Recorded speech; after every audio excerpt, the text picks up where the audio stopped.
মুক্তিযোদ্ধাদের যে 30% কোটা দেওয়া হয়েছে এটা আমি কোনো রকম ভাবেই যৌক্তিক মনে করি না। সোনার বাংলার জন্য আমাদের রাষ্ট্রযন্ত্রে মেধাবী কিছু মানুষ দরকার।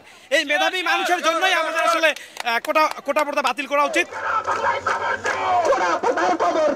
কোটা আন্দোলন রূপ নিয়েছে ভিন্ন মাত্রায়। বাংলা ব্লকেট কর্মসূচিতে একাট্টা দেশের বিশ্ববিদ্যালয়ের শিক্ষার্থী ও চাকরি প্রত্যাশীরা। শহরের মোড়ে মোড়ে সড়ক অবরোধের পর রেল লাইনে পথ রোধ করে আন্দোলনকারীরা। এতদিন 4 দফা দাবিতে আন্দোলন চললেও সোমবার থেকে 1 দফা দাবিতে আন্দোলনকারী শিক্ষার্থী ও চাকরি প্রত্যাশীরা বাংলা ব্লকেট কর্মসূচির অংশ হিসেবে ঢাকা ময়মনসিংহ রেলপথ অবরোধ করে বাংলাদেশ কৃষি বিশ্ববিদ্যালয়ের শিক্ষার্থীরা। সোমবার দুপুরে এভাবে বাকৃবির জব্বারের মোড় এলাকায় ঢাকা থেকে জামালপুরগামী জামালপুর এক্সপ্রেস ট্রেনটি আটকে বিক্ষোভ করেন তারা। মুক্তিযোদ্ধাদের যে 30% কোটা দেওয়া হয়েছে এটা আমি কোনো রকম ভাবেই যৌক্তিক মনে করি না। সোনার বাংলার জন্য আমাদের রাষ্ট্রযন্ত্রে মেধাবী কিছু মানুষ দরকার। এই মেধাবী মানুষের জন্যই আমাদের আসলে কোটা প্রথা বাতিল করা উচিত। নগদের কাছে সব গ্রাহকই প্রিয়, তাই তো সারা দেশে ক্যাশ আউট চার্জ সবচেয়ে কম।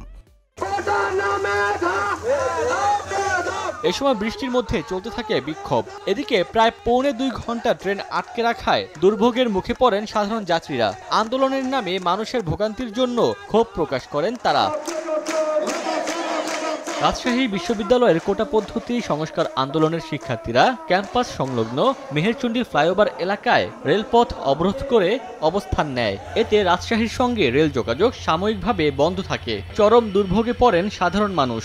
বাধ্য হয়ে ট্রেন থেকে নেমে পায়ে হেঁটেই গন্তব্যের দিকে ছোটেন যাত্রীরা। আমাদের যে 56% কোটা আছে সেটা সর্বসকলে সব মিলিয়ে 10% করা যেতে পারে, তার বেশি 1% না 0.5% না। বরিশালও সড়ক অবরোধ করে শিক্ষার্থীরা বিক্ষোভ করলে সড়কের দুই পাশে যানবাহনের দীর্ঘ লাইন পড়ে।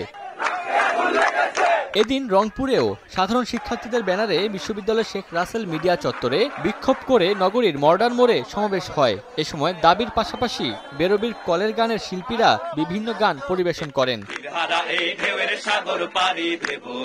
ওমর ফারুক, সময় সংবাদ।